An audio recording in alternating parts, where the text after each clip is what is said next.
Hi guys, welcome back to our YouTube channel Lavanya classes. ಇವಾಗ ನಾವು ಯಾವುದನ್ನು ಮಾಡ್ತಾ ಇದ್ದೀವಿ ಅಂದರೆ contract costing. Already remaining chapters chapter upload ಆಗಿದೆ, ಪ್ಲೇಲಿಸ್ಟಲ್ಲಿ ಇರುತ್ತೆ, ಹೋಗಿ ಚೆಕ್ ಮಾಡ್ಕೊಳ್ಳಿ. ಇವಾಗ ಕಾಂಟ್ಯಾಕ್ಟ್ ಕಾಸ್ಟಿಂಗ್ನ ಸ್ಟಾರ್ಟ್ ಮಾಡ್ತೀನಿ. ಮತ್ತೇನು ಗೊತ್ತಾ, 3 ಪಾರ್ಟಾಗಿ ಮಾಡ್ತೀನಿ. ಒಂದು ಇಂಟ್ರಡಕ್ಷನು, ಒಂದು 8 ಮಾರ್ಕ್ಸು, ಒಂದು 14 ಮಾರ್ಕ್ಸು, ಆ ಥರ ಮಾಡ್ತೀನಿ. ನೀವಿದ್ದಲ್ಲಿ ಇಂಟ್ರಡಕ್ಷನ್ ಪಾರ್ಟ್ ಮಿಸ್ ಮಾಡಿಕೊಂಡೆ 8 ಮಾರ್ಕ್ಸು 14 ಮಾರ್ಕ್ಸು ಈಸಿಯಾಗಿ ಅರ್ಥ ಆಗೋಲ್ಲ. ಆಮೇಲೆ ಇನ್ನೂ ನಮ್ಮ ಚಾನಲ್ಗೆ ಸಬ್ಸ್ಕ್ರೈಬ್ ಆಗಿಲ್ಲ ಅಂದರೆ ಸಬ್ಸ್ಕ್ರೈಬ್ ಆಗಿ, ವಿಡಿಯೋ ಇಷ್ಟ ಆದರೆ ಲೈಕ್ ಮಾಡಿ, ಶೇರ್ ಮಾಡಿ. ಮತ್ತು ಆನ್ಲೈನ್ ಟ್ಯೂಷನ್ಸ್ನ ತೊಗೋತಿದ್ದೀವಿ. ಯಾರಾದರೂ ಇಂಟ್ರೆಸ್ಟ್ ಇದ್ದರೆ ನೀವು ಜಾಯ್ನ್ ಆಗ್ಬೋದು.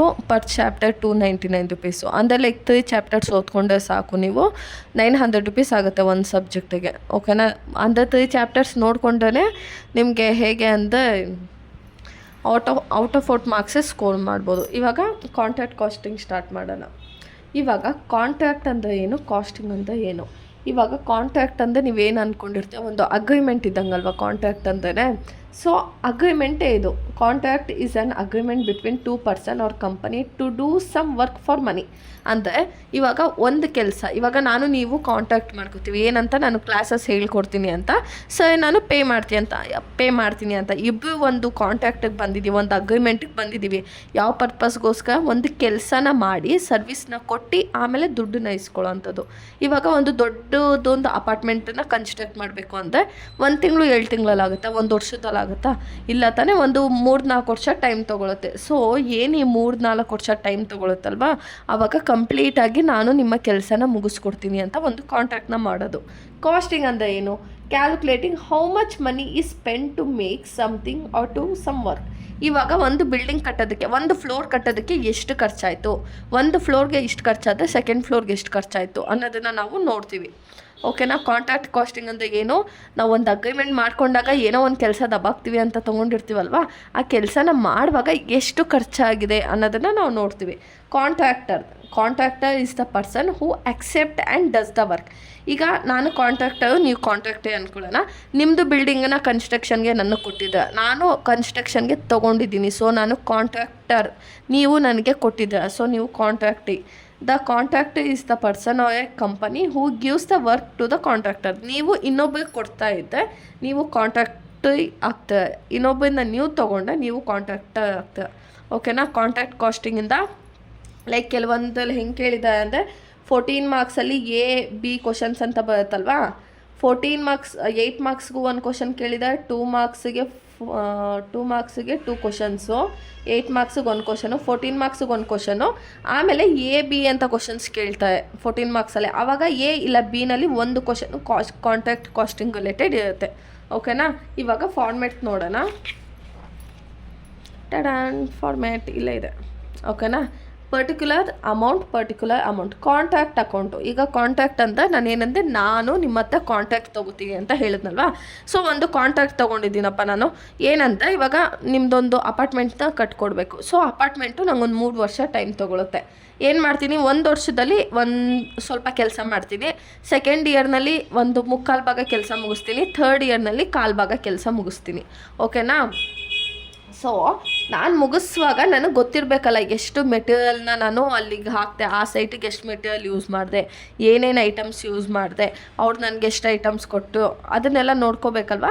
ಸೊ ನಾನು ಕಾಂಟ್ಯಾಕ್ಟರ್ ಅಲ್ವಾ, ನನಗೆ ನೆನಪಿರಲಿ ಅಂತ ಹೇಳಿಬಿಟ್ಟು ನಾನು ಕಾಂಟ್ಯಾಕ್ಟ್ ಅಕೌಂಟನ್ನು ಮಾಡ್ಕೊಳ್ಳೋದು. ಓಕೆನಾ? ಇವಾಗ particular side to material issued purchase. ಈಗ ಒಂದು ಕೆಲಸ ಮಾಡಬೇಕು, ಡೆಬಿಟು ಕ್ರೆಡಿಟ್ ಅಲ್ವಾ.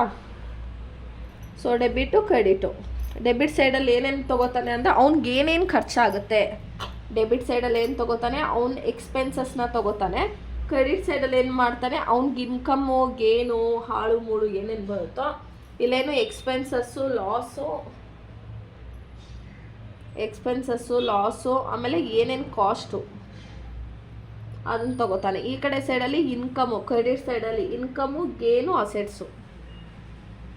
ಲೈಕ್ ನಿಮಗೆಲ್ಲ ಇದೆಲ್ಲ ಗೊತ್ತಿರುತ್ತೆ ಅನಿಸುತ್ತೆ. ಇನ್ನೊಂದ್ಸತಿ ಬೇಸಿಕಾಗಿ ಹೇಳ್ತೀನಿ. ಡೆಬಿಟ್ ಅಂದರೆ ಏನು, ಖರ್ಚಾಗೋದು ಇಲ್ಲ ಲಾಸ್ ಆಗುತ್ತೆ, ಆಯಿತಾ. ಕ್ರೆಡಿಟ್ ಅಂದರೆ ಏನು, ಈಗ ದುಡ್ಡು ಬಂತು, ಇಲ್ಲ ಎಲ್ಲೋ ಪ್ರಾಫಿಟ್ ಬಂತು, ಇಲ್ಲ ಏನೋ ಅಸೆಟನ್ನ ಪರ್ಚೇಸ್ ಮಾಡಿದ್ವಿ. ಸೊ ಅದೆಲ್ಲ ಕ್ರೆಡಿಟ್ ಸೈಡಲ್ಲಿ ಬರುತ್ತೆ. To material issued purchased. ಇವನೇನು ಮಾಡ್ತಿದ್ದಾನೆ, ಮೆಟೀರಿಯಲ್ ಏನೋ ರಾ ಮೆಟೀರಿಯಲ್ನ ಪರ್ಚೇಸ್ ಮಾಡಿದ್ದಾನೆ. ಸೊ ಇವ್ನಿಗೇನಾಗುತ್ತೆ, ಖರ್ಚಾಗುತ್ತಲ್ವಾ.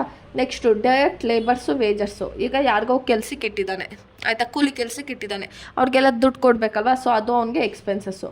ಡೈರೆಕ್ಟ್ ಎಕ್ಸ್ಪೆನ್ಸಸ್ ಅಂದರೆ ಡೈರೆಕ್ಟ್ ಎಕ್ಸ್ಪೆನ್ಸಸ್ಸು, ಇಂಡೈರೆಕ್ಟ್ ಎಕ್ಸ್ಪೆನ್ಸಸ್, ಏನೇ ಖರ್ಚಿದ್ದೂ ಇಲ್ಲಿಗೆ ಹಾಕಬೇಕು. ಓವರ್ ಹೆಡ್ ಅಂದರೆ ಏನು, ಯಾರಿಗೋ ಒಂದು ಚಿಲ್ಲರೆ ಕಾಸು ಸಾಲ ಕೊಡಬೇಕಾಗಿರುತ್ತೆ, ಓಕೆನಾ. ದುಡ್ಡು ಪೆಂಡಿಂಗ್ ಇಟ್ಕೊಂಡಿರ್ತಾನೆ, ಅದನ್ನು ಕೊಡಬೇಕು, ಅದು ಕೂಡ ಅವ್ನಿಗೇನು expenses. Plant issued and depreciation. ಇವಾಗ ನೋಡಿ, ನಾನು ಈ ಪೆನ್ನನ್ನು ತೊಗೊಂಡಿದ್ದೀನಿ, ಈ ಪೆನ್ ವ್ಯಾಲ್ಯೂ ಎಷ್ಟು, 10 rupees.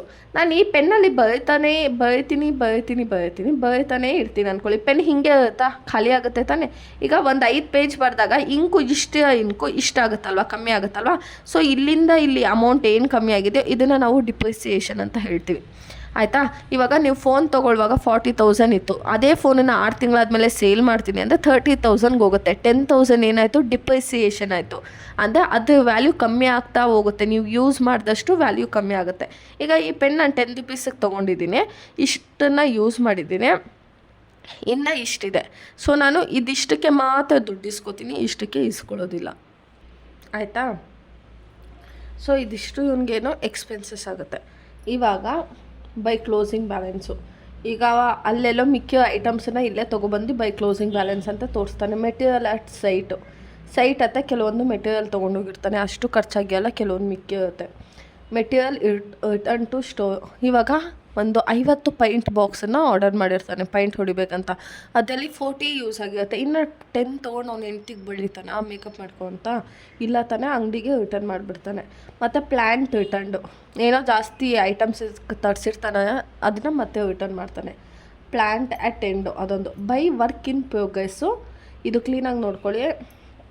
By work in progress ಅಂತ ನಾನು ನಿಮ್ಗೆ ಹೇಳಿದೆ, ಒಂದು ಅಪಾರ್ಟ್ಮೆಂಟು ಅಂತ 3 ವರ್ಷ ತೊಗೋತೀನಿ ನಾನು 3 ಫ್ಲೋರ್ನ ಕಂಪ್ಲೀಟ್ ಮಾಡೋದಕ್ಕೆ. ಸೊ ಮೊದಲನೇ ವರ್ಷ ಏನು ಮಾಡ್ತೀನಿ, 1 ಫ್ಲೋರ್ನ ಕ್ಲೀನಾಗಿ ಫಿನಿಷ್ ಮಾಡಿಬಿಡ್ತೀನಿ, ಓಕೆನಾ. ಫಿನಿಷ್ ಮಾಡಿಬಿಟ್ಟು ಯಾವ ಹೋಗಲಿ, ಈಗ ನೀವೇ ಅಂತ ಅಂದ್ಕೊಳ್ಳಿ, ನೀವೇ 1 ಫ್ಲೋರ್ನ ಕಂಪ್ಲೀಟ್ ಮಾಡಿರ್ತೀರ, ನೀವು ನನಗೆ ಬಂದು ಹೇಳ್ತಾರೆ, ನೋಡಿ ಮೇಡಮ್ 1 ಫ್ಲೋರ್ನ ನಾನು ಕ್ಲೀನಾಗಿ ಕಂಪ್ಲೀಟ್ ಮಾಡಿದ್ದೀನಿ, ನನಗೆ ಅದು 1 ಫ್ಲೋರ್ಗೆ ಏನೇನು ಖರ್ಚಾಗಿದೆ ಪ್ಲಸ್ ನಮ್ಮ ಕೂಲಿ ಪ್ಲಸ್ ನಂಗೆ ಒಂದಿಷ್ಟು ಪ್ರಾಫಿಟ್ನ ಕೊಡಿ ಅಂತ ಕೇಳ್ತೀರ, ಓಕೆನಾ. ನೀವು ಕೇಳಿದ ತಕ್ಷಣ ನಾನು ಕೊಟ್ಬಿಡ್ತೀನ, ಕೊಡೋದಿಲ್ಲ. ಒಬ್ಬ ಇಂಜಿನಿಯರ್ನ ಅಲ್ಲಿಗೆ ಕಳಿಸಿ, ಅಪಾರ್ಟ್ಮೆಂಟ್ ಹತ್ರ ಕಳಿಸ್ಬಿಟ್ಟು ಅವ್ನಿಗೆ ಹೇಳ್ತೀನಿ, ಇವಯ್ಯ 1 ಫ್ಲೋರ್ನ ಕಂಪ್ಲೀಟ್ ಮಾಡಿದ್ದಾನಂತೆ, ಒಂದು ಸತಿ ಹೋಗ್ಬಿಟ್ಟು ಚೆಕ್ ಮಾಡ್ಕೊಬಾ, ಕ್ಲೀನಾಗಿ ಮಾಡಿದ್ದಾನ ಇಲ್ವಾ ಅಂತ ಹೇಳ್ತೀನಿ. ಸೊ ಅವ್ನು ಬಂದ್ಬಿಟ್ಟು ಏನು ಮಾಡ್ತಾನೆ, ಫಸ್ಟ್ ಫ್ಲೋರ್ನೆಲ್ಲ ಚೆಕ್ ಮಾಡ್ತಾನೆ. ಇವನು ಏನಂದಿದ್ದ, 100% ಪೆನ್ಸಿಲ್, ಈಗ 100% ಕೆಲಸ ಆಗಿದೆ ಅಂತ ಹೇಳ್ತಾನೆ. ಆದರೆ ಇಂಜಿನಿಯರ್ ಬಂದು ಏನು ಹೇಳ್ತಿದ್ದಾನೆ, ಇಲ್ಲ 90% ಅಷ್ಟು ಮಾತ್ರ ಪಕ್ಕಾ ಕೆಲಸ, 100% ಮಾಡಿದ್ದಾನೆ ಬಟ್ 90% ಮಾತ್ರ ಪಕ್ಕಾ ಫಿನಿಷಿಂಗ್ ಕೊಟ್ಟಿದ್ದಾನೆ ಅಂತ, ಓಕೆನಾ. ಸೊ ಆವಾಗ ಈ ಪಕ್ಕಾ ಫಿನಿಷಿಂಗ್ ಕೊಟ್ಟಿರ್ತಾನಲ್ಲ, ಅದು ವರ್ಕ್ ಸರ್ಟಿಫೈಡ್ ಅಂತ ಕೊಡ್ತೀವಿ, ಆಯಿತಾ. ಇವನೇನು ಮಾಡಿರ್ತಾನೆ, ಫಸ್ಟ್ ಫ್ಲೋರ್ ಮಾತ್ರ ಅಂತ ಹೇಳಿದ್ದಾನಲ್ಲ, ಮರ್ತುಬಿಟ್ಟು ಸೆಕೆಂಡ್ ಫ್ಲೋರಲ್ಲೂ ಏನಾದರೂ ಒಂದು ಸ್ಟಾರ್ಟಿಂಗಲ್ಲಿ ಒಂದು ರೂಮ್ ಕಟ್ಟಿರ್ತಾನೆ. ಬಟ್ ಇವನು ಇಂಜಿನಿಯರ್ ಏನು ಮಾಡ್ತಾನೆ, ಫಸ್ಟ್ ಫ್ಲೋರ್ಗೆ ಹೋಗ್ತಾನೆ, 100%ಅಲ್ಲಿ 90% ಚೆನ್ನಾಗಿದೆ, ವರ್ಕ್ ಸರ್ಟಿಫೈಡ್ ಅಂತ ವಾಪಸ್ ಬರ್ತಾನೆ. ಇನ್ನೂ ಒಂದು 50,000 ರೂಪಾಯಿ ಕೆಲಸನ ಸೆಕೆಂಡ್ ಫ್ಲೋರಲ್ಲಿ ಇವನು ಮಾಡಿರ್ತಾನೆ. ಅವನು ಇಂಜಿನಿಯರ್ ಅಲ್ಲಿ ಸೆಕೆಂಡ್ ಫ್ಲೋರ್ಗೆ ಹೋಗೋದೇ ಇಲ್ಲ, ಬರೀ ಫಸ್ಟ್ ಫ್ಲೋರ್ ನೋಡ್ಕೊಂಡು ಬರ್ತಾನೆ. ಸೊ ವರ್ಕ್ ಅನ್ಸರ್ಟಿಫೈಡು, ಅದನ್ನೇ ಇಲ್ಲ ಹಾಕಬೇಕು. ಅಂದರೆ ಇವನು ಫುಲ್ ಕೆಲಸ ಮಾಡಿದ್ದಾನೆ, ಇವನು ಇಂಜಿನಿಯರ್ ಏನು ಮಾಡಿದ್ದಾನೆ, ಫಸ್ಟ್ ಫ್ಲೋರ್ದು ಮಾತ್ರ ನೋಡಿದ್ದಾನೆ, ಸೆಕೆಂಡ್ ಫ್ಲೋರ್ ನೋಡಿಲ್ಲ. ಬಟ್ ಸೆಕೆಂಡ್ ಫ್ಲೋರಲ್ಲಿ ಏನು ಮಾಡಿದ್ದಾನೆ ಇವನು, ಕಾಂಟ್ರಾಕ್ಟರು ಅಲ್ಲೂ ಒಂದು 50,000 ರೂಪಾಯಿ ಅಷ್ಟು ಇನ್ವೆಸ್ಟ್ ಮಾಡಿ ಏನೋ ಕಟ್ಟಿದ್ದಾನೆ. ಸೊ ಅದನ್ನು ನೋಡಿಲ್ಲ, ಅದನ್ನು ನಾವು ವರ್ಕ್ ಅನ್ಸರ್ಟಿಫೈಡ್ ಅಂತ ಇಲ್ಲಿ ತೊಗೋತೀವಿ. ವರ್ಕು ಸರ್ಟಿಫೈಡು, ಅವ್ನು ಇಂಜಿನಿಯರು ಬಂದುಬಿಟ್ಟು ಸರ್ಟಿಫೈಡ್ ಮಾಡಿರೋದು. ವರ್ಕ್ ಅನ್ಸರ್ಟಿಫೈಡ್ ಅಂದರೆ ಇಂಜಿನಿಯರ್ ಬಂದು ಅದನ್ನು ನೋಡೇ ಇಲ್ಲ, ಹಾಗೆ ಹೋಗಿಬಿಟ್ಟಿದ್ದಾನೆ, ಓಕೆನಾ. ಆವಾಗ ನಮಗೆ ಇದೆರಡನ್ನೂ ಬ್ಯಾಲೆನ್ಸ್ ಮಾಡ್ಕೋಬೇಕು. ಡೆಬಿಟ್ ಸೈಡ್ ಜಾಸ್ತಿ ಬಂದರೆ ನಮಗೆ ನೆಟ್ ಲಾಸ್ ಆಗ್ತಾಯಿದೆ ಕಾಂಟ್ರಾಕ್ಟರ್ಗೆ ಅಂತ ಅರ್ಥ. ಇನ್ ಕೇಸ್ ಕ್ರೆಡಿಟ್ ಸೈಡ್ ಜಾಸ್ತಿ ಬಂದರೆ ಅವನಿಗೆ ಪ್ರಾಫಿಟ್ ಆಗ್ತಿದೆ ಅಂತ. ಇದನ್ನು ಡೈರೆಕ್ಟಾಗಿ ಪ್ರಾಫಿಟ್ ಅಂತ ತೊಗೊಳ್ಳಲ್ಲ, ನಾಷನಲ್ ಪ್ರಾಫಿಟ್ ಅಂತ ತೊಗೊಂಡು ಅದನ್ನು ಆಮೇಲೆ ಬ್ರಾಡ್ ಡೌನ್ ಮಾಡ್ಕೋತೀವಿ. By notional profit brought down ಅಂತ ತೊಗೋತೀವಿ. ಇವಾಗ ಅದನ್ನು ಬ್ರಾಡ್ ಡೌನ್ ಆದಮೇಲೆ ನಾವು ಇದನ್ನು ಚೆಕ್ ಮಾಡ್ತೀವಿ, ಕಾಸ್ಟಿಂಗ್ P&L ಅಕೌಂಟು. ಇವಾಗ ಇದೇನು ಪ್ರಾಫಿಟ್ ಆಗಿದೆ ಅಲ್ವಾ, ಅದರಲ್ಲಿ ಇವ್ನಿಗೆ ಎಷ್ಟು ಪ್ರಾಫಿಟ್ ಆಗಿದೆ ಅಂತ ಫೈಂಡ್ ಮಾಡೋಕ್ಕಿಂತ ಮುಂಚೆ ಏನು ಗೊತ್ತಾ, ಒಂದನ್ನು ಅಡ್ಜಸ್ಟ್ಮೆಂಟ್ ಇದೆ, ಇದನ್ನು ಹಾಕ್ತೀನಿ ನೋಡಿ ಇಲ್ಲಿ. ಇದು ಇಂಪಾರ್ಟೆಂಟು, ಇದು ಮೇನ್, ಅದು ಕ್ಲೀನಾಗಿ ನೋಡ್ಕೊಳ್ಳಿ. ಅರ್ಥ ಆಗಿಲ್ಲ ಅಂದರೆ ಇನ್ನೊಂದು ಸತಿ ಹಿಂದೆ ಬಂದು ಇನ್ನೊಂದು ಸತಿ ನೋಡ್ಕೊಳ್ಳಿ, ಓಕೆನಾ. ಫಸ್ಟ್ ಏನಂದರೆ 25 to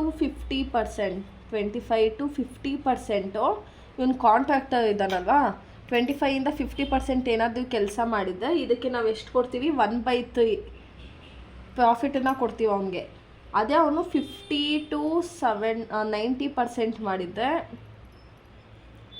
2/3 ಕೊಡ್ತೀವಿ. ಇನ್ ಕೇಸ್ ಅವನು 90 to 100 ಕೊಟ್ಟೆ 90% to 100% ಮಾಡಿದ್ರೆ ಫುಲ್ಲು ಕೊಡ್ತೀವಿ ಅಂತ ಹೇಳ್ತೀನಿ. ಒಂದು ನಿಮಿಷ ಏನಂತ ಇವಾಗ ಏನಿಲ್ಲಿ ಅಮೌಂಟ್ ಬಂದಿದೆ ಅಲ್ವಾ, ಇಲ್ಲೇನು ಪ್ರಾಫಿಟ್ ಬಂದಿದೆ ಅಲ್ವಾ, ಅದನ್ನು ಫುಲ್ಲಾಗಿ ಇವನಿಗೆ ಪ್ರಾಫಿಟ್ ಅಂತ ತೊಗೊಳಕ್ಕಾಗಲ್ಲ ಇವನು. ಯಾಕಂದರೆ ಮುಂದಿನ ವರ್ಷನೂ ಕೆಲಸ ಸ್ಟಾರ್ಟ್ ಮಾಡಬೇಕಲ್ವಾ, ಇಷ್ಟು ಪರ್ಸೆಂಟ್ ಅಂತ ರಿಸರ್ವ್ ಎತ್ತಿಟ್ಕೋಬೇಕು. ಸೊ ಫಸ್ಟು ನಾವು ಫೈಂಡ್ ಔಟ್ ಮಾಡಬೇಕು ಅವನು ಒಂದು ಬಿಲ್ಡಿಂಗ್ ಕೆಲಸದಲ್ಲಿ ಎಷ್ಟು ಕಂಪ್ಲೀಟ್ ಮಾಡಿದ್ದಾನೆ. ಈಗ ಒಂದು ಮನೆ ಕಟ್ಟೋದಕ್ಕೆ 100% ತೊಗೊಳುತ್ತಲ್ವಾ, ಅದರಲ್ಲಿ ಅವನು ಎಷ್ಟು ಕಟ್ಟಿದ್ದಾನೆ. 25ಇಂದ 50% ಕಂಪ್ಲೀಟ್ ಮಾಡಿದ್ದೆ ನಾವು 1/3 ರೇಷಿಯೋನಲ್ಲಿ ಅವ್ನಿಗೆ ಪ್ರಾಫಿಟ್ ಕೊಡ್ತೀವಿ. ಇನ್ ಕೇಸ್ 50 to 90% ಅಂದರೆ 2/3 ಅಂದರೆ ಮೊದಲನೇ ವರ್ಷನೇ ಅವನು 2/3 ಮಾಡೋದಕ್ಕಾಗಲ್ಲ. ಒಂದು 50% ಅಂದರೆ 50ನೂ ಬಂದೇ ಅಲ್ಲ, ಒಂದು 30% ಕಂಪ್ಲೀಟ್ ಮಾಡಿರ್ತಾನೆ ಕೆಲಸನ. ಸೆಕೆಂಡ್ ಇಯರ್ ಏನು ಮಾಡ್ತಾನೆ, ಒಂದು 70%, ಥರ್ಡ್ ಇಯರ್ ಅಷ್ಟೊತ್ತಿಗೆ ಫುಲ್ ಕೆಲಸ ಮುಗಿಸಿರ್ತಾನೆ. ಸೊ ಈ ಬೇಸಿಸ್ ಮೇಲೆ ನಾವು ಅವನಿಗೆ ಕಾಸ್ಟಿಂಗ್ P&L ಅಕೌಂಟ್ ಪ್ರಾಫಿಟನ್ನು ಕೊಡೋದು. ಇನ್ನು ಮಿಕ್ಕಿದ ದುಡ್ಡನ್ನೆಲ್ಲನೂ ರಿಸಲ್ಟ್ಸ್ಗೆ ಹಾಕ್ಬಿಟ್ಟು ಬ್ಯಾಲೆನ್ಸಿಂಗ್ ಫಿಗರ್ ಅಂತ ತೋರಿಸ್ತೀವಿ. ಯಾಕೆ ರಿಸಲ್ಟ್ಸ್ಗೆ ಹಾಕ್ತೀವಿ ಅಂದರೆ, ಇವಾಗ ನಿಮಗೆ ಸಂಬಳ 10,000 ಬಂದಿರುತ್ತೆ, 10,000 ಉಡಾಯಿಸ್ಬಿಡ್ತೀರ, ಇಲ್ಲ ತಾನೇ ಒಂದು 2,000 ಅದು ಮಂತ್ಲಿಗಂತ ಎತ್ತಿಡ್ತೀರ ಅಲ್ವಾ. ಸೊ ಅದೇ ಥರ ರಿಸರ್ವ್ ಅಂತ ಸಪ್ರೇಟಾಗಿ ಎತ್ತಿಡೋದು. ಇವಾಗ ನಾವು ಇದನ್ನು ಹೆಂಗೆ ಫೈಂಡ್ ಔಟ್ ಮಾಡೋದು ಅಂತ ಅಂದರೆ, ಅದಕ್ಕೊಂದು ಚೋಟ ಫಾರ್ಮುಲಾ ಇದೆ. ಸೊ ಫಾರ್ಮುಲಾ ಏನು ಅಂದರೆ,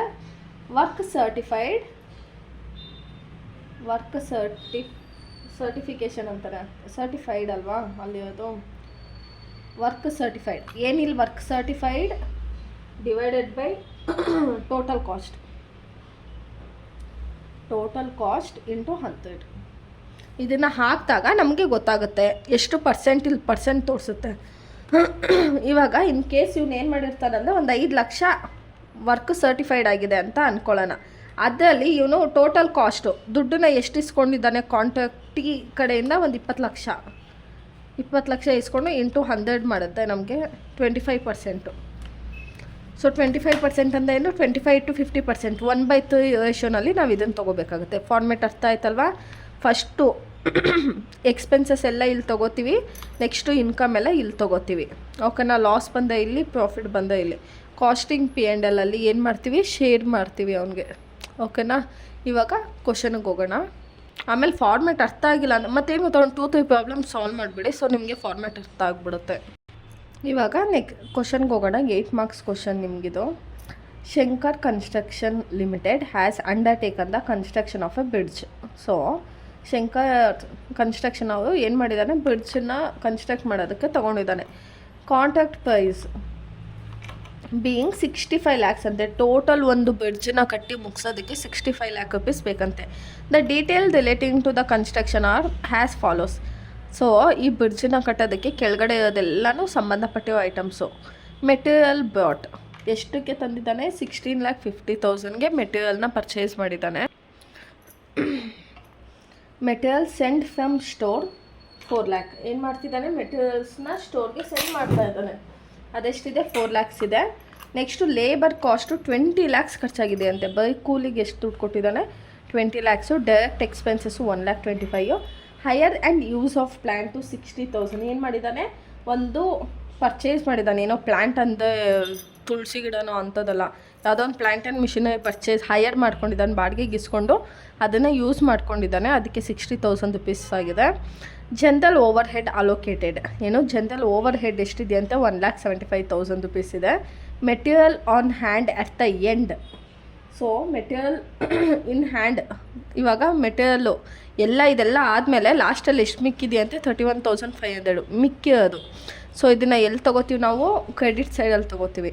ವೇಜಸ್ ಅಕ್ಯೂಡ್ 37,500. ಡೈರೆಕ್ಟ್ ಎಕ್ಸ್ಪೆನ್ಸಸ್ ಅಕ್ಯೂಡ್ 7,500 ಅಂತ ಇದನ್ನು ಕೊಡಬೇಕಂತೆ. ಇನ್ನು ಉಳಿಸ್ಕೊಂಡಿದ್ದಾನೆ ಅವನು. ವೇಜಸ್ಸು 37,500 ರೂಪಾಯಿ ಕೊಡಬೇಕಂತೆ. ಡೈರೆಕ್ಟ್ ಎಕ್ಸ್ಪೆನ್ಸಸ್ 7,500 ಕೊಡಬೇಕಂತೆ. Cost of work certified by engineer 55 lakh rupees ಅಷ್ಟು ಸರ್ಟಿಫೈಡ್ ಮಾಡಿದ್ದಾನೆ. Cost of work uncertified 1 lakh rupees ಅಷ್ಟು ಇನ್ನೂ ಸರ್ಟಿಫೈಡ್ ಮಾಡಿಲ್ವಂತೆ. Cash received from contracted 44 lakh rupees. Prepare contract account, contract ಎರಡೇ ಕೇಳಿದ್ದಾನೆ. ಸೊ ಅದಕ್ಕೆ ಇದು 8 marks. ಬ್ಯಾಲೆನ್ಸ್ ಶೀಟ್ ಕೇಳಿದೆ ನಿಮಗೆ 14 marks. ಇಷ್ಟೇ, ಕಂಟಿನ್ಯೂಯೇಷನ್ ಅಷ್ಟೇ, ತುಂಬ ಈಸಿ ಇದೆ. ಓಕೆನಾ. ಇವಾಗ ಎಂತ ಮಾಡೋದು, ಫಸ್ಟು ನಾವೇನು ಮಾಡೋಣ, ಕಾಂಟ್ಯಾಕ್ಟ್ ಅಕೌಂಟನ್ನು ಪ್ರಿಪೇರ್ ಮಾಡ್ಕೊಳ್ಳೋಣ.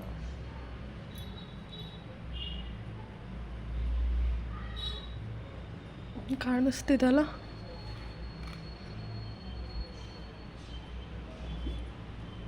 ಸೇಮು ಪರ್ಟಿಕ್ಯುಲರ್ ಅಮೌಂಟು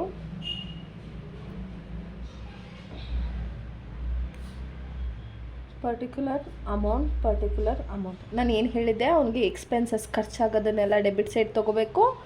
ಇನ್ಕಮ್ ಬರ್ತಾಯಿದೆ ಇಲ್ಲ ಏನಾದರೂ ಮಿಕ್ಕಿದೆ, ಅಸೆಟ್ ಮಿಕ್ಕಿದೆ, ಮಿಕ್ಕಕ್ಕಿದೆಲ್ಲನೂ ಕ್ರೆಡಿಟ್ ಸೈಡಲ್ಲಿ ಹಾಕೋಬೇಕು ಅಂತ ಹೇಳಿದೆ. ಓಕೆನಾ? ಅದನ್ನು ಕ್ಲೀನಾಗಿ ತಲೆಯಲ್ಲಿ ಇರಲಿ.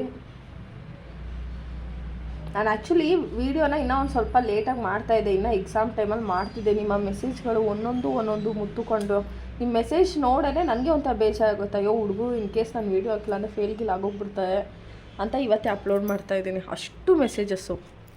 ಸೊ ಇವಾಗ ಮೆಸೇಜ್ ಕಳಿಸ್ತವಲ್ಲ, ಫಸ್ಟು ವೀಡಿಯೋನ ನೋಡಬೇಕು. ಓಕೆನಾ?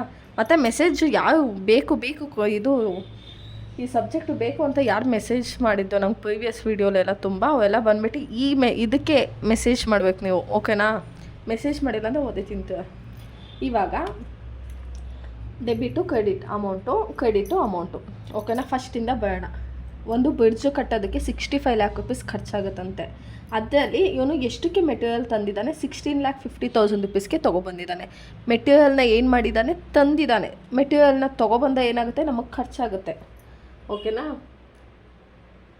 2 ಹಾಕಿ ಇಲ್ಲಿ 2 ಮೆಟೀರಿಯಲ್ ಬಾಟ್ 16,50,000 ಆಯಿತಾ? ಮೆಟೀರಿಯಲ್ ಸೆಂಡ್ ಫ್ರಮ್ ಸ್ಟೋರ್ ಏನು ಮಾಡ್ತಿದ್ದಾನೆ? Material send from store 4 lac rupees. ಇದೆಲ್ಲ ಏನು ಗೊತ್ತಾ, ಒಂದು 2 ಕ್ವಶನ್ ನೋಡ್ಕೊಳ್ಳಿ. ಐಟಮ್ಸ್ ಎಲ್ಲ ಅದೇ ರಿಪೀಟ್ ಆಗಿಬಿಡುತ್ತಲ್ವ, ಸೊ ನಿಮಗೆ ಈಸಿ ಆಗುತ್ತೆ. ಮೆಟೀರಿಯಲ್ಸ್ ಸೆಂಡ್ ಫ್ರಮ್ ಸ್ಟೋರ್ಸ್,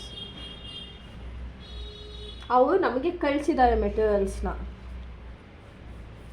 ನಾವು ಅವ್ರಿಗೆ ರಿಟರ್ನ್ ಮಾಡ್ತಿಲ್ಲ, ಅವರೇ ನಮಗೆ ಕಳಿಸ್ತಿದ್ದಾರೆ 4 ಲ್ಯಾಕ್. ಲೇಬರ್ ಕಾಸ್ಟ್ ಅಂದರೆ ಏನು, ನಾವು ವೇಜಸ್ ಕೊಡ್ತಾಯಿದ್ದೀವಿ, ಸಂಬಳ ಕೊಡ್ತಾಯಿದ್ವಿ. ಲೇಬರ್ ಕಾಸ್ಟ್ ಅಂದರೆ ಕೂಲಿ. ಇವಾಗ ಬಿಡ್ಸ್ ಅಂದರೆ ಕೂಲಿ ಕೆಲಸ, ಗಾಯ ಕೆಲಸ ಥರ ಅಲ್ವಾ. ಸೊ ಲೇಬರ್ ಕಾಸ್ಟ್ 20 ಲಕ್ಷ ಕೊಡ್ತಾಯಿದ್ವಿ. 2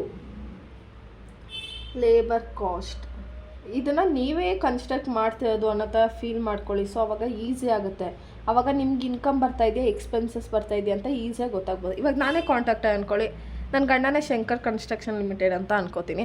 ಸೊ ಅವಾಗ ಏನಾಗುತ್ತೆ, ಅವ್ರು ಮೆಟೀರಿಯಲ್ ತೊಗೊಬಂದು ಆಮೇಲೆ ಯಾವುದೋ ಅಂಗಡಿ ಅವರು ಮೆಟೀರಿಯಲ್ಸ್ನ ಸೆಂಡ್ ಮಾಡಿದ್ದಾರೆ, ಅವ್ರು ಲೇಬರ್ಸ್ಗೆ 20 ಲಕ್ಷ ಕೊಟ್ಟಿದ್ದಾರೆ. ಡೈರೆಕ್ಟ್ ಎಕ್ಸ್ಪೆನ್ಸಸ್ಸು 1,25,000 ರುಪೀಸ್ ಖರ್ಚಾಗಿದೆ. 2 ಡೈರೆಕ್ಟ್ ಎಕ್ಸ್ಪೆನ್ಸಸ್ ಎಷ್ಟು? 1,25,000 ಆಯಿತಾ? Next hire and use of plant 60,000. ಏನು ಮಾಡ್ತಾಯಿದ್ದೀವಿ? ಬಾಡಿಗೆಗೆ ತೊಗೊಂಡು ಅದನ್ನು ಯೂಸ್ ಮಾಡ್ಕೋತಾ ಇದ್ದೀವಿ. 2 higher and use of plant 60,000. General overhead allocated 1,75,000. ಏನು ಮಾಡಬೇಕಂತೆ? ಇದನ್ನು ಓವರ್ ಹೆಡ್ ಅಂದರೆ ಏನೋ ಸಾಲ, ಅದನ್ನು ತೀರಿಸ್ಬೇಕು. ಸೊ ಅದು ಡೆಬಿಟ್ ಸೈಡ್ ಬರುತ್ತೆ. 2 ಜನರಲ್ ಓವರ್ ಹೆಡ್ ಎಷ್ಟು? 1,75,000 ಆಯಿತಾ? Next material on hand at the end. Material on hand at the end ಅಂದರೆ ಎಲ್ಲ ಮುಗಿದ್ಮೇಲೆ ನಮ್ಮ ಹತ್ರ ಮೆಟೀರಿಯಲ್ ಎಷ್ಟು ಮಿಕ್ಕಿದೆ ಅಂತ. ಸೊ ಅದೆಲ್ಲೋಗುತ್ತೆ? ನಮಗೆ ಮಿಕ್ಕಿರೋದು. ಸೊ ಕ್ರೆಡಿಟ್ ಸೈಡಲ್ಲಿ ಬರ್ತಾಯಿದೆ. ಇದು ಮಿಕ್ಕಿರೋ ಐಟಮ್ಸ್ ಎಲ್ಲ ನಮಗೆ ಬರ್ತಾಯಿದೆ ಅಲ್ವಾ. ಸೊ ಬರ್ತಾಯಿದೆ ಅಂದರೆ ಏನು? ಕ್ರೆಡಿಟು. ಹೋಗ್ತಾಯಿದೆ ಅಂದರೆ ಡೆಬಿಟು. ಸೊ ಇದು ಬರ್ತಾಯಿದೆ, ಅದು ಲಾಸ್ಟಲ್ಲಿ ಬರ್ತಾಯಿದೆ. ಅಟ್ ಎಂಡ್ ಅಂತ ಮೆನ್ಷನ್ ಮಾಡಿ. ಓಕೆನಾ? 31,500. Next wages 37,500. ವೇಜಸ್ ಕೊಟ್ಟಿಲ್ವಂತೆ. ವೇಜಸ್ ಎಷ್ಟು ಕೊಡಬೇಕು? 37,500 ಅಷ್ಟು ಕೊಡಬೇಕು. ಮತ್ತು ಡೈರೆಕ್ಟ್ ಎಕ್ಸ್ಪೆನ್ಸಸ್ಸು 7,500 ರುಪೀಸ್ ಕೊಡಬೇಕು. ಡೈರೆಕ್ಟ್ ಏನದು? ಎಕ್ಸ್ಪೆನ್ಸಸ್ ಅಲ್ವಾ? 7,500. Next cost of work certified by engineer. ನಾನು ಹೇಳಿದೆ ಅಲ್ವಾ ನಿಮಗೆ, ಇವಾಗ ಬ್ರಿಡ್ಜ್ ಕಟ್ತಾ ಇರ್ತಾನೆ ಅಂದ್ಕೊಳ್ಳಿ, ಅರ್ಧ ಬ್ರಿಡ್ಜ್ನ ಕಂಪ್ಲೀಟ್ ಮಾಡಿರ್ತಾನೆ. ಸೊ ಅರ್ಧ ಬ್ರಿಡ್ಜ್ ಕಟ್ಟಿದ್ದೀನಿ, ನಂಗೆ ದುಡ್ಡು ಕೊಡಿ ಅಂತ ಅಂದಾಗ ಅವನೇನು ಮಾಡ್ತಾನೆ, ಬಂದ್ಬಿಟ್ಟು ಫಸ್ಟು ಇಂಜಿನಿಯರ್ ಕಳಿಸ್ಬಿಟ್ಟು ನೋಡಪ್ಪ ಚೆನ್ನಾಗಿ ಕೆಲಸ ಮಾಡಿದ್ದಾನೆ, ಏನು ಮಾಡಿದ್ದಾನೆ, ಏನು ದಬಾಕಿದ್ದಾನೆ ಅಂತ ಕಳಿಸ್ದಾಗ ಅವ್ನು ಬಂದು ಏನು ಮಾಡಿದ್ದಾನೆ, ವರ್ಕ್ ಸರ್ಟಿಫೈಡ್ ಮಾಡಿದ್ದಾನೆ. 55 ಲಕ್ಷದಷ್ಟು ವರ್ಕ್ ಸರ್ಟಿಫಿಕೇಟ್ ಆಗಿದೆ. Cost of work uncertified 1 lac rupees ಅಷ್ಟು. ಅವ್ನು ನೋಡೇ ಇಲ್ವಂತೆ ಇಂಜಿನಿಯರ್, ಏನು ಮಾಡಿದ್ದಾನೆ, ಬಂದು ಬೈ 55 ಲ್ಯಾಕ್ ರುಪೀಸಿಗೆ ಸಂಬಂಧಪಟ್ಟಿರೋದಷ್ಟನ್ನೇ ನೋಡಿ ವಾಪಸ್ ಹೋಗ್ಬಿಟ್ಟಿದ್ದಾನೆ. ಇನ್ನು 1 ಲ್ಯಾಕ್ ರುಪೀಸ್ ಕೆಲಸ ಪಾಪ ಶಂಕರ್ ಕನ್ಸ್ಟ್ರಕ್ಷನ್ ಲಿಮಿಟೆಡ್ ಅವ್ರು ಮಾಡಿದ, ಇವು ನೋಡೇ ಇಲ್ಲ ನೋಡಿ. ಅದನ್ನು ಇಲ್ಲಿ ಮೆನ್ಷನ್ ಮಾಡ್ತೀವಿ, ಬೈ ವರ್ಕ್ ಇನ್ ಪ್ರೋಗ್ರೆಸ್. ಓಕೆನಾ. ಫಸ್ಟು ವರ್ಕ್ ಸರ್ಟಿಫೈಡ್ ಎಷ್ಟು, 55 lakh work certified, 1 lakh not certified. 55 lakh ಆಯಿತಾ. Work uncertified 1 lakh. ಸೊ ಇವಾಗ ಟೋಟಲಾಗಿ ಎಷ್ಟು ಕೆಲಸ ಇವನು ಮಾಡಿರೋದು, 56 ಲ್ಯಾಕ್ ಅಷ್ಟು ಕೆಲಸ ಮಾಡಿದ್ದಾನೆ. 56. ಅದೇ ಅವ್ನು ಸರ್ಟಿಫೈಡ್ ಮಾಡಿರೋದೇ 55 ಲ್ಯಾಕ್ ಅಷ್ಟು ಮಾತ್ರ. ನೆಕ್ಸ್ಟ್ ಏನಿದೆ, work cash received from contract 44 lakhs. ಇವಾಗ ಕಾಂಟ್ರಾಕ್ಟರ್ ಏನು ಮಾಡಿದ್ದಾನೆ, ಕಾಂಟ್ರಾಕ್ಟರ್ ಏನು ಮಾಡಿದ್ದಾನೆ ಗೊತ್ತಾ, ಶಂಕರ್ ಕನ್ಸ್ಟ್ರಕ್ಷನ್ ಅವರು 44 ಲಕ್ಷ ರೂಪಾಯಿ ಇಸ್ಕೊಂಡಿದ್ದಾನಂತೆ. ಸೊ ನಾವು ಇವ್ನು 44 ಲಕ್ಷ ಇಸ್ಕೊಂಡಿದ್ದಾನಲ್ವ, ಅದು ಪ್ರಾಫಿಟ್ಟಾ ಲಾಸಾ, ಲಾಭ ಆಗ್ತಿದೆಯಾ ಲಾಸ್ ಆಗ್ತಿದೆಯಾ ಅಂತ ನೋಡೋಣ. ಓಕೆನಾ. ಇವಾಗ ಆ್ಯಡ್ ಮಾಡೋಣ. ಎಷ್ಟು, 56. ಅದು ಈ ಕಡೆ ಡೆಬಿಟ್ ಸೈಡ್, ಕ್ರೆಡಿಟ್ ಸೈಡ್ ಜಾಸ್ತಿ ಬರುತ್ತೆ.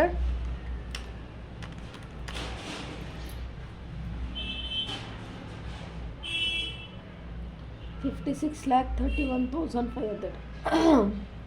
ಈ ಕಡೆನೂ ಅಷ್ಟೇ ಹಾಕೋಬಿಡೋಣ. ಎಷ್ಟು, 56,31,500. ಇವಾಗ ಇದು ಡೆಬಿಟ್ ಸೈಡ್ ಎಷ್ಟಿದೆ ನೋಡೋಣ.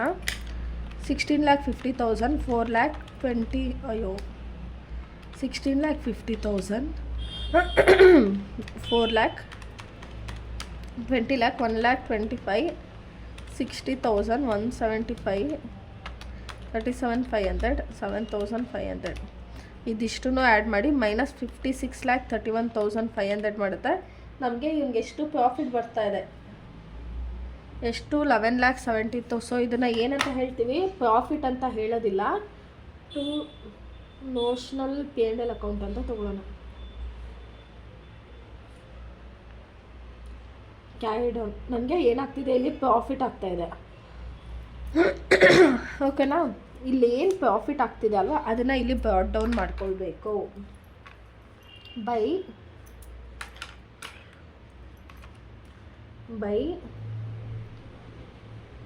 ನಾಷನಲ್ ಪ್ರಾಫಿಟ್ ಬ್ರಾಡ್ ಡೌನ್. ಇಲ್ಲಿ ಕ್ಯಾರಿ ಡೌನ್ ಆಗಿ ಅದನ್ನು ಎಷ್ಟು ಕ್ಯಾರಿ ಡೌನ್ ಮಾಡ್ಕೋಬೇಕಿದು, ಎಷ್ಟು ಬಂದಿದೆ ಇದು, 11,76,500 ರೂಪೀಸ್ ಇದೆಯಲ್ವ. ಇದನ್ನು ಹಾಗೆ ಇಲ್ಲಿ ಕೆಳಗಡೆ ಇಳಿಸ್ಕೊಬಿಡೋಣ. ಆಯಿತಾ. ಇವಾಗ ಇದು ಇಷ್ಟ ಆಯಿತು. ಇವಾಗ ಇವನತ್ತೆ ಇಷ್ಟು ಪ್ರಾಫಿಟ್ ಬಂದಿದೆ. ಇಷ್ಟು ಪ್ರಾಫಿಟನ್ನು, ಅಯ್ಯೋ ಕಾಣಿಸ್ತಲ್ಲ ಸಾಯ್ಕೊಂಡು, ಇಷ್ಟು ಪ್ರಾಫಿಟನ್ನು ನಾವು ಅವನಿಗೆ ಕೊಡೋದಿಲ್ಲ. ನಾನು ನಿಮಗೆ ಒಂದು ಅಡ್ಜಸ್ಟ್ಮೆಂಟ್ ಹೇಳಿದ್ದೆ, ಏನಂದರೆ ಅವನು ಎಷ್ಟು ಕೆಲಸ ಮಾಡಿದಾನೋ ಅದ್ರ ಮೇಲೆ ನಾವು ಅವನಿಗೆ ಎಷ್ಟು ದುಡ್ಡು ಕೊಡ್ತೀವಿ ಅನ್ನೋದನ್ನು ಡಿಸೈಡ್ ಮಾಡ್ತೀವಿ ಅಂತ. ಸೊ ಅದನ್ನು ಫೈಂಡ್ ಔಟ್ ಮಾಡೋಕ್ಕೆ ಫಾರ್ಮುಲಾ ಏನಿತ್ತು, work certificate divided by work cost into 100. ಇವಾಗ ಅದನ್ನು ಮಾಡಿ ನೋಡೋಣ. ಎಲ್ಲಿ ಮಾಡೋದು, ಇರಲೇ ತೊಗೊಬಿಡೋಣ. ಇಲ್ಲೇನಂದರೆ to costing P&L account, to costing P&L account ಅಂತ ಹೇಳ್ತೀವಿ. ಇಲ್ಲಿ ಚಿಕ್ಕದಾಗಿ ತೊಗೋತೀನಿ. ಅದಕ್ಕೆ ಫಾರ್ಮುಲಾ ಏನು ಗೊತ್ತಾ, work certified divided by total cost into 100. Work certified ಆಗಿರೋದೆಷ್ಟು, 55 ಲಕ್ಷ. ಆಯಿತಾ. ಟೋಟಲ್ ಕಾಸ್ಟ್ ಅವನು ಎಷ್ಟು ಇಸ್ಕೊಂಡಿದ್ದಾನೆ, 44 ಲ್ಯಾಕ್ಸ್ ಇಸ್ಕೊಂಡಿದ್ದಾನೆ. 44 ಲ್ಯಾಕ್ ಇಂಟು 100 ಮಾಡಿದ್ರೆ ಇವನು ಎಷ್ಟು ಕೆಲಸ ದಬಾಕಿದಾನಂತ ನಮ್ಗೆ ಇವಾಗ ಗೊತ್ತಾಗುತ್ತೆ.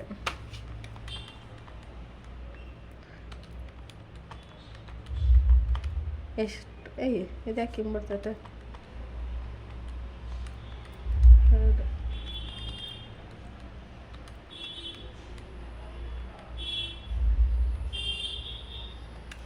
ತಡಿ. ಇವಾಗ ಇದೊಂದು ಚೇಂಜಸ್ ಮಾಡಿ ಏನಂದರೆ ನಮ್ಗೆ ವರ್ಕ್ ಸರ್ಟಿಫೈಡು ಟೋಟಲ್ ಕಾಸ್ಟ್ಗಿಂತ ಜಾಸ್ತಿ ಇದೆ ಅಲ್ವಾ, ಸೊ ಇದನ್ನು ಉಲ್ಟಾ ತೊಗೋಬೇಕು. ಏನು 44 lakh divided by 55 lakh into 100 ಮಾಡಿದ್ರೆ ಎಷ್ಟು ಬರುತ್ತೆ? 44 lakh divided by 55 lakh into 100 ಮಾಡಿದ್ರೆ ನಮಗೆ 80% ಬರುತ್ತೆ. ಸೊ 80% ಅಂದರೆ ಏನು? ಇವ್ನು ಎಷ್ಟು ಕೆಲಸ ಮುಗಿಸಿದ್ದಾನೆ? 50 to 90% ಅಷ್ಟು ಕೆಲಸ ಮುಗಿಸಿದ್ದೆ. ನಾವೆಷ್ಟು 2/3 ತೊಗೋಬೇಕು. ಸೊ ಇವಾಗ 2/3 ತೊಗೊಳ್ಳೋಣ. ಅದಕ್ಕಿಂತ ಮುಂಚೆ ಇನ್ನೊಂದು ಫಾರ್ಮುಲಾ ಇದೆ, ಇದು ಅರ್ಥ ಆಯ್ತಲ್ವಾ? 55 ಡಿವೈಡೆಡ್ ಬೈ 4 ತೊಗೋಬೇಕಾಗಿತ್ತು. ಅದು ಇಲ್ಲಿ ಹೆಂಗಂದರೆ ಯಾವುದು ಕಮ್ಮಿ ಇರುತ್ತೋ ಅದು ಕೆಳಗಡೆ ಮೇಲೆ ಹೋಗಿ ಕಮ್ಮಿ ಇರೋದು ಕೆಳಗಡೆ ಬರಬೇಕು. ಸೊ 80% ಬಂತು. ಈಗ ಕಾಸ್ಟಿಂಗ್ P&L ಅಕೌಂಟ್ ಮಾಡಬೇಕಂದ್ರೆ ನಾವು ಇವಾಗ 2/3 ಅಂದರೆ 2/3 ತೊಗೋತೀವಲ್ವಾ. ಈಗ ಟೋಟಲ್ ಅವ್ನ ಪ್ರಾಫಿಟ್ ಬಂದಿರೋದೆಷ್ಟು? 7,76,500 ಇಂಟು 2/3 ಇಂಟು ಏನು ತೊಗೋಬೇಕು ಅಂದರೆ 44 lakh. 44 lakh ಏನಿದು ಟೋಟಲ್ ನಾನು ಎಷ್ಟು ದುಡ್ಡು ಇಸ್ಕೊಂಡಿದ್ದೀನಿ? 44 lakh ಡಿವೈಡೆಡ್ ಬೈ ಎಷ್ಟು ಕೆಲಸ ಮುಗಿಸಿದ್ದೀನಿ, ಎಷ್ಟು ಖರ್ಚಾಗಿದೆ ಟೋಟಲ್ ವರ್ಕ್ ಮುಗಿಸೋದಕ್ಕೆ 55 lakh. ಎಲ್ಲದಕ್ಕೂ ಹಾಗೆ ತೊಗೋಬೇಕು. ಇದು ಫಾರ್ಮುಲಾ ಏನು ಬರುತ್ತೆ? Work cost total cost divided by work cost ಬರುತ್ತೆ. ಓಕೆನಾ? ಇದಿಷ್ಟು ಮಾಡಿಕೊಂಡೆ ಇವನಿಗೆ ಎಷ್ಟು ಪ್ರಾಫಿಟ್ಟು, ಶಂಕರ್ ಕನ್ಸ್ಟ್ರಕ್ಷನ್ ಅವ್ರಿಗೆ ಎಷ್ಟು ಪ್ರಾಫಿಟ್ ಕೊಡಬೇಕು, ಅವ್ನಿಗೆ ಎಷ್ಟು ಪ್ರಾಫಿಟ್ ಬಂದಿದೆ ಅಂತ ಗೊತ್ತಾಗುತ್ತೆ. ಇಂಟು 44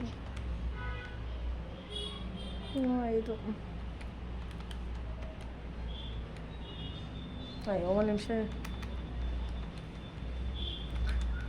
2 ಡಿವೈಡೆಡ್ ಬೈ 3 ಇಂಟು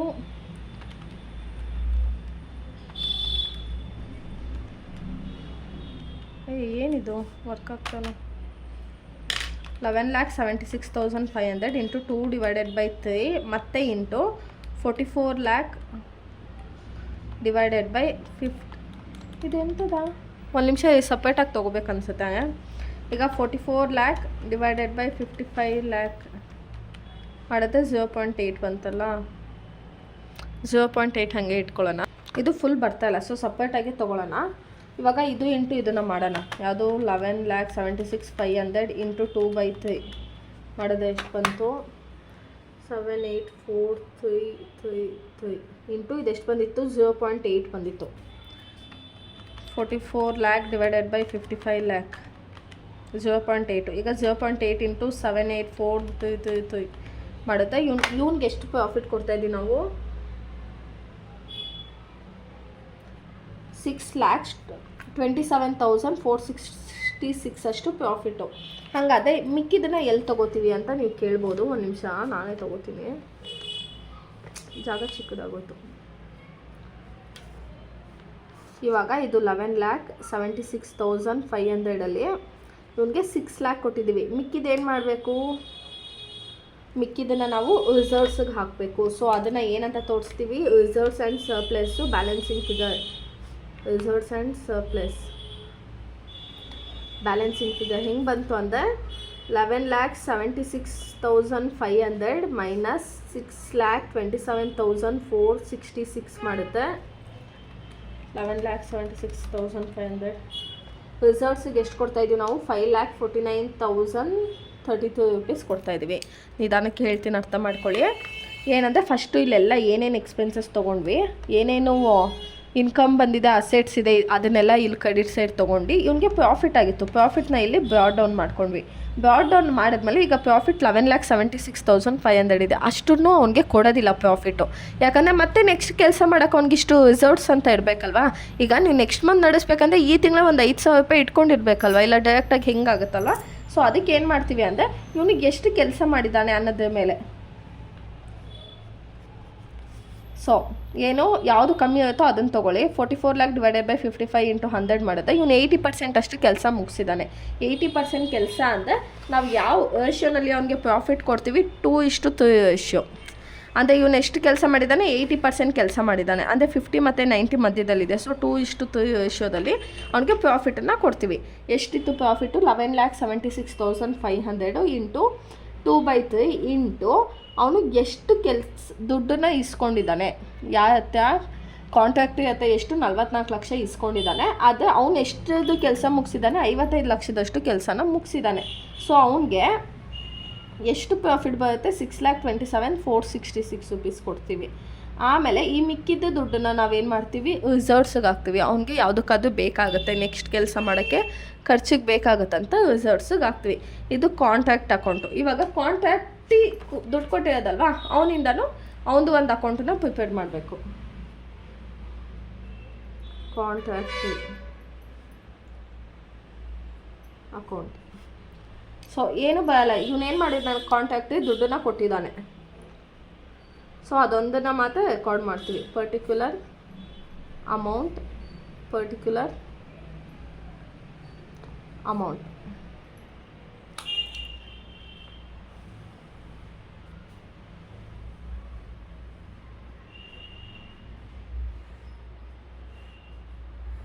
ಇವಾಗ ಇವನೇನು ಮಾಡಿದ್ದಾನೆ, ದುಡ್ಡನ್ನು ಟ್ರಾನ್ಸ್ಫರ್ ಮಾಡಿದ್ದಾನೆ. ಹೆಂಗೆ ಕೊಟ್ಟಿದ್ದಾನೆ? By cash. ಇವ್ನಿಗೇನು ಆಗ್ತಿದೆ, ಕ್ರೆಡಿಟ್ ಆಗ್ತಾ ಇದೆ ಅಲ್ವಾ, ಬೈ ಕ್ಯಾಶ್ ಇಲ್ಲ ಬ್ಯಾಂಕ್ ಮೂಲಕ. ಎಷ್ಟು ಅಮೌಂಟನ್ನು ಕೊಡ್ತಾ ಇದ್ದಾನೆ? 44 lakhs ಕೊಡ್ತಾ ಇದ್ದಾನೆ. ಸೊ ಅಷ್ಟೇ ಅವ್ನು ಕೊಟ್ಟಿರೋದು, ಮತ್ತೆ ಎಕ್ಸ್ಟ್ರಾ ಏನು ಕೊಟ್ಟಿಲ್ಲ ಅವನು. ಸೊ ಅದಕ್ಕೆ ನಾವು ಇದನ್ನು ಇಲ್ಲೇ ಕ್ಲೋಸ್ ಮಾಡೋಣ, ಆಯಿತಾ? ಇಲ್ಲೇ ಕ್ಲೋಸ್ ಮಾಡಿದ್ರೆ ಇಲ್ಲಿ same 44 lakh as it is ಬರುತ್ತೆ. ಇಲ್ಲಿ 44 lakh ಬರುತ್ತೆ. ಈಗ ಇಲ್ಲಿ to balance carry down 44 lakh. ಅವನಿನ್ನೇನು ಟ್ರಾನ್ಸಾಕ್ಷನ್ ಮಾಡಿಲ್ವಲ್ಲ ಕಾಂಟ್ರಾಕ್ಟ್, ಅಷ್ಟೇ ಅಲ್ವಾ. ಸೊ ಇವಾಗ ಬ್ಯಾಲೆನ್ಸ್ ಶೀಟು ಕೇಳಿಬಿಟ್ಟಿದ್ದಾನೆ, ಇದರಲ್ಲೇ ಮಾಡ್ತೀನಿ. ಚಿಕ್ಕದ ಬ್ಯಾಲೆನ್ಸ್ ಶೀಟು, ದೊಡ್ಡದಲ್ಲ, 14 ಮಾರ್ಕ್ಸ್ಗಲ್ಲ 8 ಮಾರ್ಕ್ಸ್ಗೆ ಈ ಥರ ಪುಟಾಣಿ ಬ್ಯಾಲೆನ್ಸ್ ಶೀಟ್ ಕೇಳ್ತಾನೆ ನಿಮಗೆ. ಆಮೇಲೆ ಇದು ಸ್ಪೆಷಾಲಿಟಿ ಏನು ಗೊತ್ತಾ, ಬ್ಯಾಲೆನ್ಸ್ ಶೀಟ್ ಬ್ಯಾಲೆನ್ಸ್ ಆಗಿಲ್ಲ ಅಂದರೆ ತಲೆ ಕೆಡ್ಸ್ಕೊಬಿಡಿ. ಯಾಕಂದರೆ ಬ್ಯಾಲೆನ್ಸ್ ಶೀಟು ಬ್ಯಾಲೆನ್ಸ್ ಆಗೋಲ್ಲ. ಅವ್ನು ಏನೇನು ದಬಾಕಿದ್ದಾನೆ ಆ ವರ್ಷದಲ್ಲಿ ಅಂತ ಅವನು ರೆಕಾರ್ಡ್ ಮಾಡೋದು ಅಲ್ಲಿ ಅಷ್ಟೇ. ಬಟ್ ಇಲ್ಲೇನೂ ಇದಾಗೋದಿಲ್ಲ, ತಲೆ ಕೆಡ್ಸ್ಕೊಬಿಡಿ. So balance sheet for the year ending. ಇದ್ರಲ್ಲಿ ನಮ್ಗೆ ಏನು ಐಟಮ್ಸ್ ಬರುತ್ತೆ? ಲಯಬಿಲಿಟೀಸು. ಅಂದರೆ ಇವಾಗ ಅವ್ನಿಗಿನ್ನ ಎಷ್ಟೆಷ್ಟು ಯಾರ್ಯಾರಿಗೆ ದುಡ್ಡನ್ನು ಕೊಡಬೇಕು ಅದನ್ನೆಲ್ಲ ಇಲ್ಲಿ ಹಾಕೋಬೇಕು ಅವನು. ಲಯಬಿಲಿಟೀಸ್, ಅಮೌಂಟ್, ಮತ್ತು ಏನೇನು ಅಸೆಟ್ಸ್ ಮಿಕ್ಕಿದೆ ಅವನ ಹತ್ರ, ಅಸೆಟು, ಅಮೌಂಟು. ಅರ್ಥ ಆಗ್ತಿದೆಯಾ? ಎಷ್ಟು ಸಾಲ ಇದೆ ಅದನ್ನು ಬರ್ಕೋಬೇಕು ಅವನು. ಆಮೇಲೆ ಎಷ್ಟು ಅಸೆಟನ್ನು ಮಿಕ್ಕಿದೆ ಅದನ್ನು ಬರ್ಕೋಬೇಕು ಅವನು ಇಲ್ಲಿ. ಅಷ್ಟೇ, ಇಲ್ಲಿ ಬ್ಯಾಲೆನ್ಸ್ ಆಗಲ್ಲ, ತಲೆ ಕೆಡ್ಸ್ಕೊಳ್ಳೋದಕ್ಕೆ ಹೋಗ್ಬಿಡಿ. ಆಮೇಲೆ ಏನು ಗೊತ್ತಾ, ನೀವೇನು ಕರೆಕ್ಟಾಗಿ ಅಟೆಂಡ್ ಮಾಡಿರ್ತೀವಲ್ಲ ಅದನ್ನೇ ಮಾಡಿ. ನಿಮ್ಮ ಫ್ರೆಂಡ್ಸ್ ಏನೋ ದೊಡ್ಡದಾಗಿ ದಬಾಕಿರ್ತಾರಂತ ಅವ್ರದ್ದನ್ನು ನೋಡಿಕೊಂಡು ನೀವು ಕರೆಕ್ಟಾಗಿ ಮಾಡೋದನ್ನು ಸ್ಕ್ರ್ಯಾಚ್ ಮಾಡಿಕೊಂಡು ಫೇಲಾಗಿದ್ದ ಸಂಖ್ಯೆನೇ ಜಾಸ್ತಿ. ಇವಾಗ ಲಯಬಿಲಿಟೀಸು, ಅವನ ಹತ್ರ ಏನೇನು ಸಾಲ ಕೊಡಬೇಕಂತ ಇಲ್ಲಿ ಪರ್ಟಿಕ್ಯುಲರಾಗಿ ಮೆನ್ಷನ್ ಮಾಡಿದ. ಓವರ್ ಹೆಡ್ ಅಂತ ಕೊಟ್ಟಿರ್ತಾನೆ ನೋಡಿ, over head, ಔಟ್ಸ್ಟ್ಯಾಂಡಿಂಗು.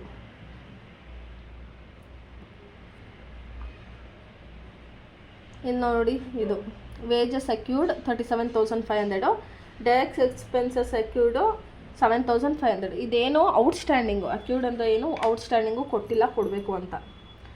So direct wages ಏನಾಗಿದೆ? ಔಟ್ಸ್ಟ್ಯಾಂಡಿಂಗ್ ಆಗಿದೆ. ಎಷ್ಟಿದೆ? 37,500 rupees. Next direct expenses outstanding 7,500, ಆಯಿತಾ? ನೆಕ್ಸ್ಟು ಅಸೆಟ್ ಇವನ ಹತ್ರ ಏನು ಮಿಕ್ಕಿದೆ ಇಲ್ಲಿ ನೋಡೋಣ, ಓಕೆನಾ? ಕನ್ಫ್ಯೂಸ್ ಮಾಡ್ಕೊಬೇಡಿ. By material on hand at end ಅಂದರೆ ಎಲ್ಲ ಮುಗಿದಾಗ ಇವನ ಕೈಯಲ್ಲಿ 31,500 ರೂಪಾಯಿಯಷ್ಟು ಮೆಟೀರಿಯಲ್ ಮಿಕ್ಕಿತ್ತಂತೆ. ಸೊ ಮೆಟೀರಿಯಲ್ ಅಂದರೆ ಏನು? ಅಸೆಟ್ ಅಲ್ವಾ. ಸೊ ಅದನ್ನು ನಾವೇನು ಮಾಡ್ತೀವಿ, ಇಲ್ಲಿಗೆ ಅಸೆಟ್ ಸೈಡಲ್ಲಿ ಹಾಕ್ಕೊಳ್ತೀವಿ. ಮೆಟೀರಿಯಲ್ ಇನ್ ಹ್ಯಾಂಡ್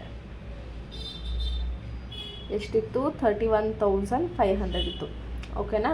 ಇದು ಆದಮೇಲೆ ನಾವು ಇನ್ನು ಎಷ್ಟು ಮಿಕ್ಕಿದೆ, ವರ್ಕ್ ಇನ್ ಪ್ರೋಗ್ರೆಸ್ಸಲ್ಲಿ ಏನೇನು ದಬಾಕಿದ್ದಾನೆ ಇವನು ಅನ್ನೋದನ್ನು ನೋಡಬೇಕು, ಓಕೆನಾ? ವರ್ಕ್ ಇನ್ ಪ್ರೋಗ್ರೆಸ್ಸಲ್ಲಿ ಫಸ್ಟ್ ಏನು, ವರ್ಕ್ ಎಷ್ಟು ಸರ್ಟಿಫೈಡ್ ಆಗಿತ್ತು, ವರ್ಕ್ ಸರ್ಟಿಫೈಡು ಎಷ್ಟು ಒಟ್ಟಾಗಿತ್ತು? 55 lakh rupees ಆಗಿತ್ತಲ್ವಾ ವರ್ಕು ಸರ್ಟಿಫೈಡು. ಇನ್ನೊಂದಲ್ಲಿ ಅನ್ಸರ್ಟಿಫೈಡು 1 ಲಕ್ಷದಷ್ಟು ಅವ್ನು ಮೂಸು ನೋಡಿರಲಿಲ್ಲ, 1 ಲಕ್ಷದಷ್ಟು ಅವನೇನು ಚೆಕ್ ಮಾಡಿಲ್ಲ ಇಂಜಿನಿಯರ್, ಹಾಗೆ ಹೋಗ್ಬಿಟ್ಟಿದ್ದಾನೆ. ಸೊ ಇವಾಗ ಎಷ್ಟು ಬರುತ್ತೆ ಇದು? 56 lakh ಅಷ್ಟು ಇವನು ಕೆಲಸ ಮಾಡಿದ್ದ. ಯಾರು? ಶಂಕರ್ ಕನ್ಸ್ಟ್ರಕ್ಷನ್ ಲಿಮಿಟೆಡ್ ಅವರು 56 ಅಷ್ಟು ಕೆಲಸ ಮಾಡಿದ್ದು. ಅದರಲ್ಲಿ ಲೆಸ್ಸು ಅವನೆಷ್ಟು ದುಡ್ಡನ್ನು ಇಸ್ಕೊಂಡಿದ್ದಾನೆ? ಕ್ಯಾಶ್ ರಿಸೀವ್ಡ್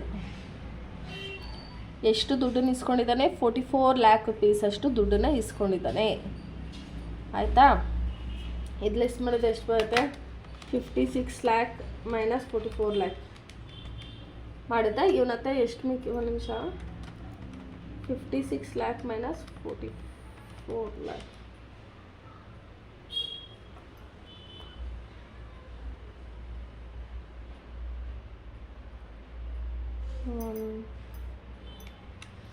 ಎಷ್ಟಿದೆ?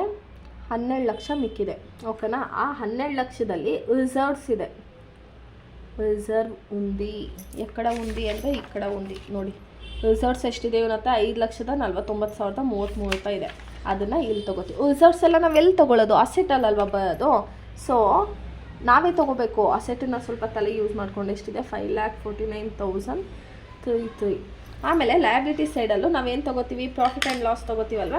ಇವಾಗ ಇಲ್ಲೂ P&L ಅಕೌಂಟು ನಿಮ್ಗೆ ಎಷ್ಟು ಪ್ರಾಫಿಟ್ ಆಗಿದೆ? 6,27,466 ಏನಿದೆಯೋ ಡೆಬಿಟ್ ಸೈಡಲ್ಲಿ ಅದು ಡೆಬಿಟ್ ಸೈಡಲ್ಲೇ ಹಾಗೆ ತೊಗೊಬಿಡೋಣ. ಎಷ್ಟಿದೆ? 6,27,467. ಓಕೆನಾ? ಇವಾಗ ಇದು ಔಟ್ ಆಫ್ ಕಾಲಮ್ಗೆ ಎಷ್ಟು ಬರುತ್ತೆ ನೋಡೋಣ.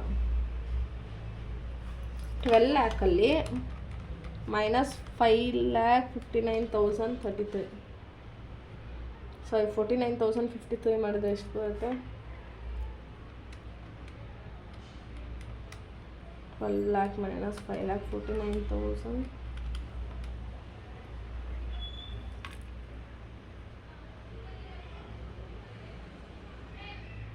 ಆಯಿತಾ? ಇದಿಲ್ಲೇ ಮತ್ತೆ ಏನು ನೀವು ಕ್ಯಾಲ್ಕುಲೇಷನ್ ತೋರಿಸ್ಬೇಡಿ. ಇಲ್ಲಿ ಆ್ಯಡ್ ಮಾಡೋದು, ಅಲ್ಲಿ ಬ್ಯಾಲೆನ್ಸಿಂಗ್ ಫಿಗರ್ ಮಾಡೋದು, ಫಿಗರ್ ತೋರಿಸೋದು ಇಲ್ಲದೆ ಅದೆಲ್ಲ ಮಾಡಬೇಡಿ. ಇದು ಇಷ್ಟೇ.